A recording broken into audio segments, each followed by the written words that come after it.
Hello दोस्तों, नमस्कार। बात कर लेते हैं आज के दिन भर की सारी बड़ी खबरों की, जहां सबसे पहले आपको बताएंगे कैसे भारत ने ईरान के दूसरे युद्ध पोत को बचाने के लिए चला बहुत बड़ा दांव। जानकर आप रह जाएंगे दंग। आखिरकार दूसरे युद्ध पोत को अपने भारत ने बचा ही लिया दोस्तों। आयरीज देना पर हमले से पहले ही आयरीज लावन को लेकर क्या किया भारत ने, जानकर जाएंगे आप भी चौंक। तो वहीं आपको बताएंगे दोस्तों, जिस प्रकार से ईरान के निहत्थे युद्ध पोत को अमेरिका ने डुबोया, क्या पाकिस्तान ने दिया था इन्फॉर्मेशन, क्या पाकिस्तान ने किया था अमेरिका को इशारा, बताएंगे किसने। अब ये बात कही है तो वहीं आपको बताएंगे क्या ईरान से जंग करेगा अजरबैजान। तेहरान में दूतावास खाली कर दिया, बॉर्डर पर ले जा रहा हथियार। तो वहीं दोस्तों, ईरान में मनाई गई पहले जुमे की नमाज। ऐसे में खामेनेई हमारे नेता, हम शहीदों की औलाद। जी हाँ, सुप्रीम लीडर की मौत के बाद भारी मात्रा में उतरे सड़कों पर ईरान में लोग, मचा दिया बवाल। वहीं तेल सप्लाई को लेकर कतर ने दुनिया को दे दी बहुत बड़ी चेतावनी, कह दिया खाड़ी देशों से रुक सकती है तेल और गैस की सप्लाई। क्या भारत में भी होगा इसका संकट, क्या भारत में भी तेल की होगी शॉर्टेज, क्या है इसको लेकर जानकारी, और कौन कौन देश हो रहे हैं फिलहाल प्रभावित। दोस्तों, बेहतरीन से बेहतरीन जानकारी आपको बताने वाले हैं, बस आप वीडियो के अंत तक बने रहिएगा। और खबरों में आगे बढ़ने से पहले अपने देश भारत के संप्रभुता अखंडता का पुरजोर समर्थन करते हैं तो वीडियो को लाइक करके, इस चैनल को सब्सक्राइब करके, बेल आइकन दबा के कमेंट में जय हिंद अवश्य कह दीजिएगा। बात कर लेते हैं पहली सबसे बड़ी खबर की, जहां अमेरिका इजराइल का ईरान पर संयुक्त हमला जारी है। इस बीच हिंद महासागर में श्रीलंका के पास अमेरिकी पनडुब्बी ने हाल ही में ईरान के युद्धपोत बोले तो इरीज देना पर मिसाइल हमला कर उसे नेस्त नाबूद कर दिया। अब भारत के सरकारी सूत्रों से पता चला है कि इरीज देना के डूबने से कुछ दिन पहले भारत ने एक अन्य ईरानी जहाज इरीज लावन को कोच्चि बंदरगाह पर डॉक करने की परमिशन दी थी। दरअसल ईरान ने 28 फरवरी को जहाज को तकनीकी खराबी बताते हुए भारत से तुरंत मदद मांगी थी। सूत्रों के अनुसार ईरान ने 28 फरवरी को भारत से संपर्क कर क्षेत्र में परिचालन के दौरान तकनीकी समस्याओं की सूचना देने के बाद अपने पोत इरीज लावन को कोच्चि बंदरगाह में प्रवेश करने की अनुमति मांगी थी। भारत ने 1 मार्च को इस अनुरोध को मंजूरी दी, जिसके बाद ये जहाज 4 मार्च को कोच्चि पहुंच डाक हुआ। दोस्तों, फिलहाल इस युद्ध पोत के 183 चालक दल के सदस्यों को कोच्चि में भारतीय नौसेना की सुविधाओं में ठहराया गया है। रिपोर्ट के अनुसार ये युद्धपोत इंटरनेशनल फ्लीट रिव्यू कार्यक्रम में भाग लेने के लिए आए फ्लीट का हिस्सा था। इंटरनेशनल फ्लीट रिव्यू में भाग लेने के बाद ये जहाज भारतीय के तट के पास मौजूद था। इसी दौरान श्रीलंका के तट के पास अमेरिकी पनडुब्बी के हमले में ईरानी फ्रिगेट इरीज देना डूब गया, जिससे क्षेत्र में तनाव और बढ़ गया। सरकारी सूत्रों के अनुसार ईरान के अनुरोध में कहा गया था कि तकनीकी समस्याओं के निवारण के लिए पोत को कोच्चि में तत्काल डॉकिंग की आवश्यकता है। भारतीय अधिकारियों द्वारा 1 मार्च को डॉकिंग की अनुमति दे दी गई थी। सूत्रों के अनुसार पोत 4 मार्च को कोच्चि पहुंचा और डॉक किया गया। यानी कि दोस्तों, ईरान के दूसरे युद्ध पोत को बचाने के लिए अपने भारत ने ये बहुत बड़ा दांव चला, जिससे कि मुंह ताकता रह गया अमेरिका, और भारत ने बचा ली 183 ईरानी नौसैनिकों की जान। इस पर आप क्या कहना चाहेंगे दोस्तों, भारत की इसकी कूटनीति का? अगर आप भी दिल से समर्थन करते हैं तो वीडियो को लाइक करके कमेंट में मेरा भारत महान अवश्य कह दीजिएगा दोस्तों।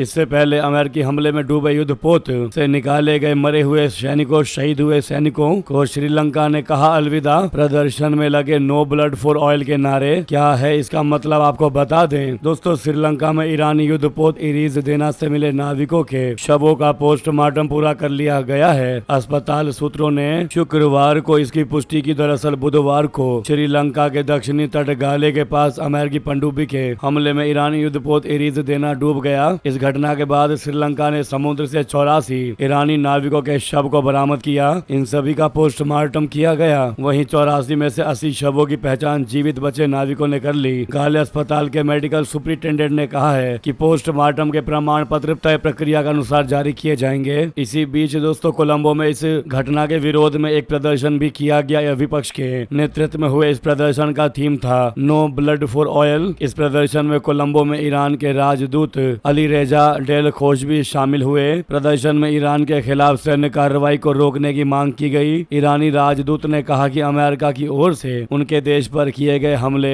अंतर्राष्ट्रीय कानून का उल्लंघन है। वहीं दोस्तों, इस पर सबसे बड़ा सवाल यह है कि क्या पाकिस्तान ने अमेरिका को दिया था इशारा कि ईरानी युद्धपोत आ रहा है, अब तुम इस पर हमला कर सकते हो। दोस्तों, आपको बता दें, ईरान के इस निहत्थे युद्धपोत को डुबोकर अमेरिका ने वाकई में भारत को शर्मसार किया। डिफेंस एक्सपर्ट्स ने क्या कहा बता दें। Defence expert lieutenant colonel GS रोडी कहते हैं कि सोशल मीडिया पर कुछ लोग इस हरकत के पीछे पाकिस्तान का हाथ बता रहे हैं। मुझे ऐसा नहीं लगता, लेकिन मैं इस पर कुछ कह भी नहीं सकता। अमेरिका ने यह हरकत पाकिस्तान या किसी और देश के इशारे पर नहीं की होगी। उसे खुद ईरानी पोत देना की हर मूवमेंट के बारे में जानकारी थी। सोशल मीडिया पर कुछ लोग ये भी कह रहे हैं कि पाकिस्तान के इशारे पर अमेरिका ने ईरानी पोत देना को तबाह कर दिया ताकि भारत की इमेज को नुकसान पहुंचे। रोडी ने इसे बेबुनियाद बताया है। बहरहाल इसकी क्या सच्चाई है दोस्तों, वो तो अभी तक सामने नहीं आया है, लेकिन भारत को डिफेम करने का पूरा प्रयास कर रहा है पाकिस्तान। फेक खबरें फैला रहा है दोस्तों कि भारत ने ही अमेरिका को इन्फॉर्मेशन दी थी। आप क्या जवाब देना चाहेंगे दोस्तों, जो लोग भारत पर गंभीर आरोप लगा रहे हैं, जबकि भारत की मोदी सरकार ने क्लियर कर दिया है कि ये सभी आरोप बेबुनियाद है। आपकी राय, आपका जवाब तो बनता है दोस्तों। तो वहीं आपको बता दें,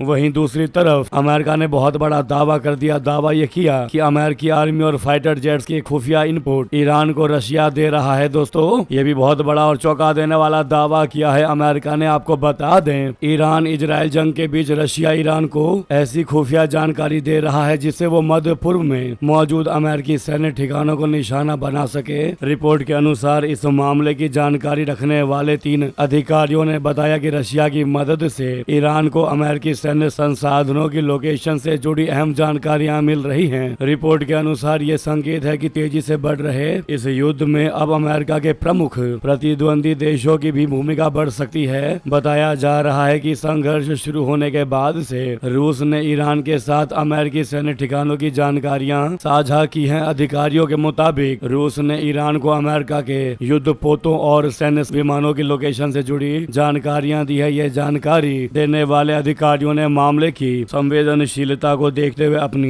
पहचान गुप्त रखने की शर्त पर बात की। वॉशिंगटन स्थित रूसी दूतावास ने इस मामले पर टिप्पणी के अनुरोध का जवाब नहीं दिया। हालांकि मॉस्को पहले इस युद्ध को बिना उकसावे की सशस्त्र आक्रामक कार्रवाई बताते हुए इसे खत्म करने की अपील कर चुका है। इस संघर्ष में पहले ही कई लोग मारे जा चुके हैं। वहीं रविवार को कुवैत में ईरान के ड्रोन हमले में 6 अमेरिकी सैनिक मारे गए और कई अन्य घायल हो गए। बताया गया है कि ईरान ने अमेरिकी सैन्य ठिकानों, दूतावासों और कुछ नागरिक इलाकों पर हजारों आत्मघाती ड्रोन और सैकड़ों मिसाइलें दागी हैं। तो वहीं आपको चौंका देने वाली सबसे बड़ी खबर बता दें,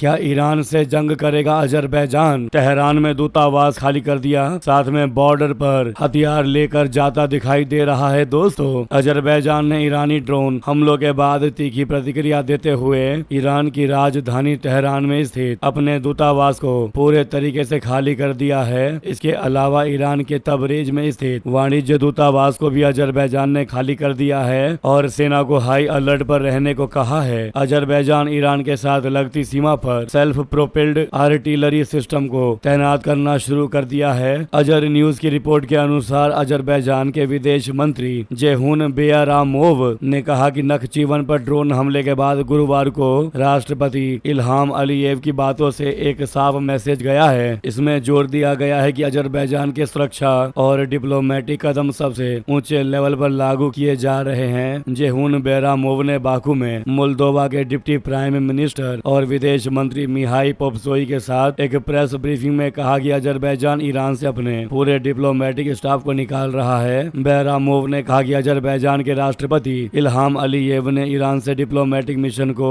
पूरी तरह निकालने का फैसला किया है। अजरबैजान के रक्षा मंत्रालय ने कसम खाई कि ईरान के हमलों का तगड़ा जवाब दिया जाएगा और कहा कि वो हमारे देश की क्षेत्रीय अखंडता और संप्रभुता की रक्षा करने, नागरिकों और नागरिक बुनियादी ढांचे की सुरक्षा सुनिश्चित करने के लिए जरूरी जवाब की तैयारी कर रहा है। अलीयेव ने जोर देकर कहा कि अजरबैजान ईरान के खिलाफ ऑपरेशन में हिस्सा नहीं ले रहा है, ना पहले और ना ही इस बार, और ना ही ऐसा करेगा। तो दोस्तों, वहीं आपको बता दें,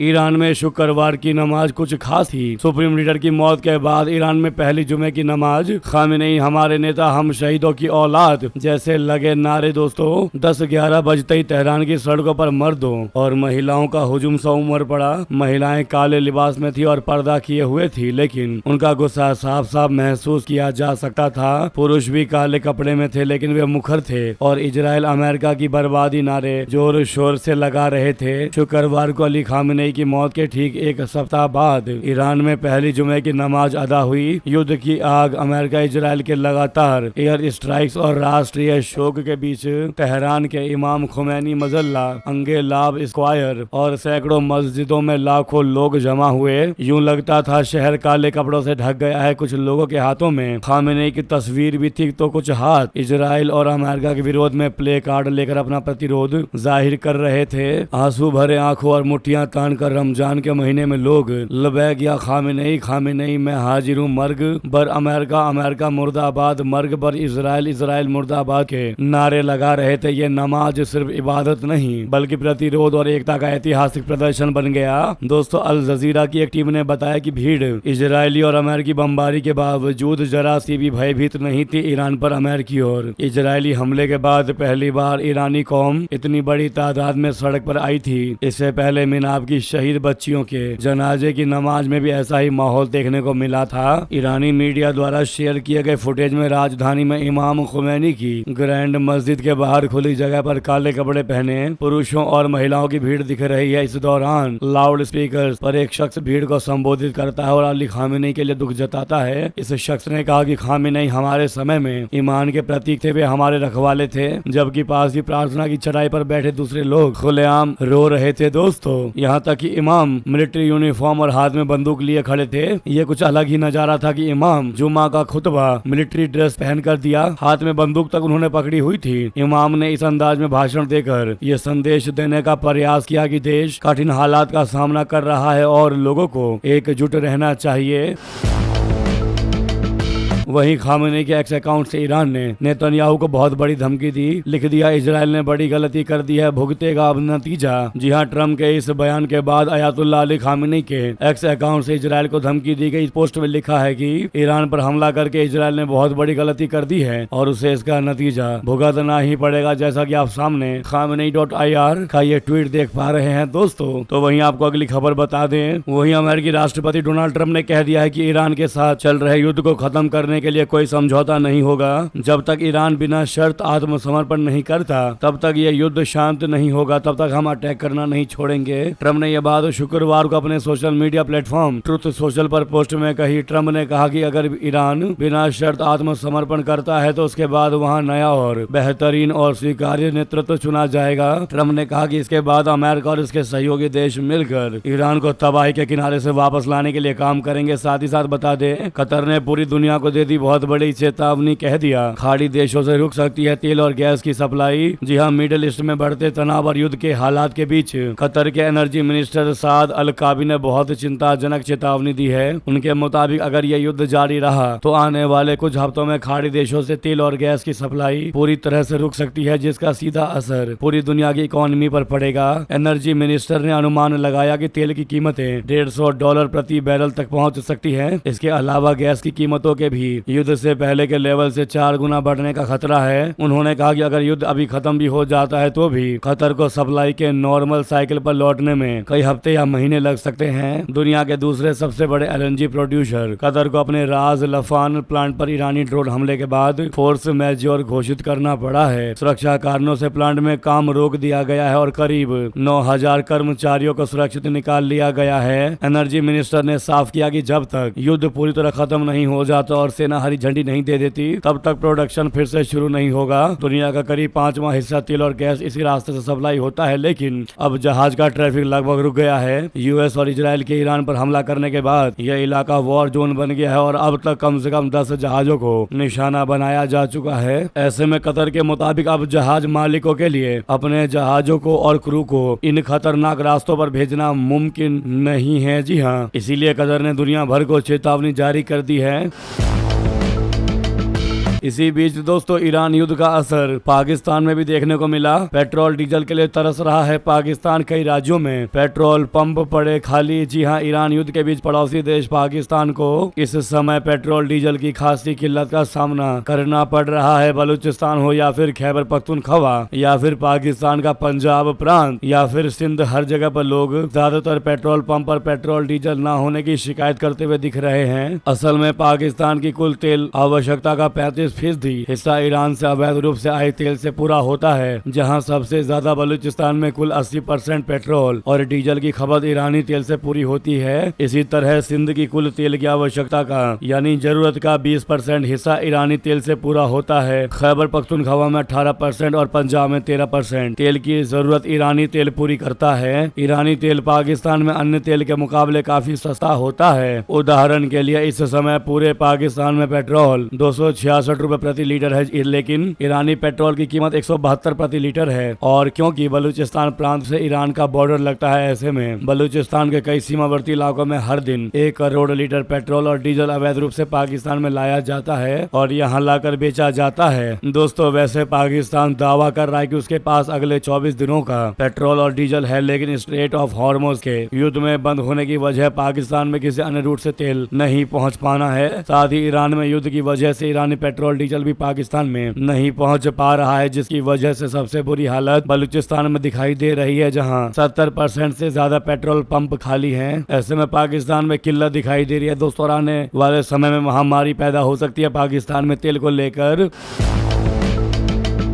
इतना ही नहीं दोस्तों, वहीं अगर बात करें भारत के एक और दूसरे पड़ोसी की तेल को लेकर, तो बाइक के लिए 2 लीटर, कारों के लिए 10 लीटर, जी हाँ, और बसों के लिए 80 लीटर अधिकतम तेल मुहैया करवाया जा रहा है। जी हाँ, हम बात कर रहे हैं भारत के पड़ोसी देश बांग्लादेश की। ईरान जंग के बीच पड़ोसी देश बांग्लादेश में तेल पर मचा कोहराम, खरीद सीमा तय कर दी गई दोस्तों। इन 7 दिनों की जंग के बाद पड़ोसी देश बांग्लादेश की नई नवेली सरकार ने शुक्रवार को पेट्रोल और डीजल की बिक्री पर दैनिक सीमा तय कर दी है, क्योंकि वहां लोग घबराहट में ईंधन खरीद कर जमा कर रहे हैं। बांग्लादेश में ऐसे में तेल आपूर्ति को लेकर चिंता बढ़ गई है। सरकारी संस्था बांग्लादेश पेट्रोलियम कॉरपोरेशन यानी बीपीसी ने कहा है कि ये कदम ईंधन की मांग को कंट्रोल करने यानी नियंत्रित करने, बाजार में अफवाहों को शांत करने और देश भर में उपलब्ध स्टॉक को स्टेबल स्थिर रखने के लिए उठाया गया है। वहीं आपको बता दें दोस्तों, अब आपके मन में यह सवाल होगा, जब किल्लत ईरान के पड़ोसी पाकिस्तान में ये हालत है, तो फिर भारत जो कि ईरान से काफी दूर है, तो भारत की क्या स्थिति होने वाली है, या फिर क्या स्थिति है भारत की, या आने वाले समय में क्या हाल होगा। तो इस बात की भी बात कर लेते हैं दोस्तों। आपको बता दें, बहुत अच्छी खबर है, बहुत अच्छी जानकारी है, खुशखबरी वाली बात है, या यूं कहे कि भारत हमेशा से भविष्य की सोच कर कदम बढ़ाता है। दोस्तों भारत के पास इस समय कच्चे तेल और ईंधन का पर्याप्त स्टॉक है और स्ट्रेट ऑफ हॉर्मुज से जुड़ी सप्लाई की चिंताओं के बावजूद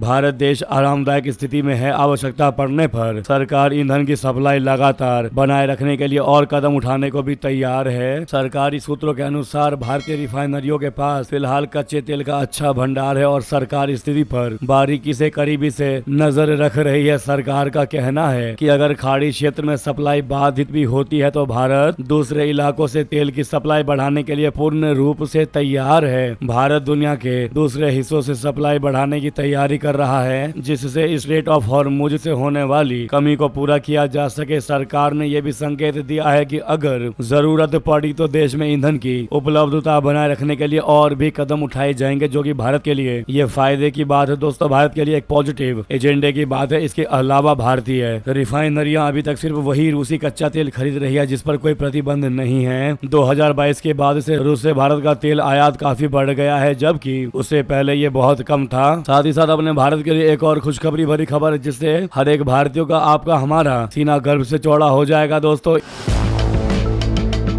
ईरान युद्ध के बीच भी भारत को बहुत बड़ी खुशखबरी मिली है। भारत का सरकारी खजाना काफी बढ़ा है। जी हाँ दोस्तों, जहां युद्ध के दौरान पूरी दुनिया को नुकसान उठाना पड़ रहा है, वहीं अपना भारत लगातार अपने खजाने को बढ़ा रहा है। दोस्तों वैश्विक तनाव के बीच भारत के लिए एक सकारात्मक या यूं कहे कि पॉजिटिव आर्थिक संकेत सामने आया है। अपने भारतीय रिजर्व बैंक के ताजा आंकड़ों के मुताबिक 27 फरवरी को समाप्त सप्ताह में देश का विदेशी मुद्रा भंडार $4.88 अरब बढ़कर $28.49 अरब के रिकॉर्ड स्तर पर पहुंच गया है। इससे पहले एक सप्ताह पूर्व यह भंडार घटकर $723.60 अरब रह गया था। वहीं फरवरी के मध्य में ये $725.72 अरब तक पहुंचा था, जो उस समय तक का उच्च स्तर था। दोस्तों साथ ही साथ बता दें, नेपाल में जेनजी सरकार बालन शाह को बम्पर लीड, ओली समेत दिग्गज नेताओं की हालत हुई पस्त। दोस्तों जी हां, नेपाल चुनाव के शुरुआती रुझान आने लगे हैं। इसमें बालन शाह के पक्ष में जबरदस्त लहर नजर आ रही है। शुरुआती रुझानों में उनकी राष्ट्रीय स्वतंत्र पार्टी यानी आरएसपी आगे है, वहीं पुरानी पार्टियों की हालत खस्ता होती दिखाई दे रही है। नेपाल में गुरुवार को लाखों लोगों ने मतदान किया। जेनजीज के हिंसक विरोध प्रदर्शनों के बाद ये देश के पहले आम चुनाव हैं। उस विरोध प्रदर्शन की वजह से केपी शर्मा ओली के नेतृत्व वाली गठबंधन सरकार गिर गई थी। इस चुनाव में भ्रष्टाचार बहुत बड़ा मुद्दा है। भारत इस चुनाव पर बारीकी से नजर रख रहा है, जो राजनीतिक रूप से अस्थिर हिमालय देश में एक स्थिर सरकार की उम्मीद कर रहा है। विदेश मंत्रालय के प्रवक्ता रणधीर जायसवाल जी ने कहा कि हम प्रधानमंत्री सुशीला कार्की सरकार और नेपाल की जनता के साथ विभिन्न हितधारकों को पिछले साल असाधारण परिस्थितियों के बावजूद सफलतापूर्वक आयोजित हुए इन चुनावों के लिए बधाई देते हैं।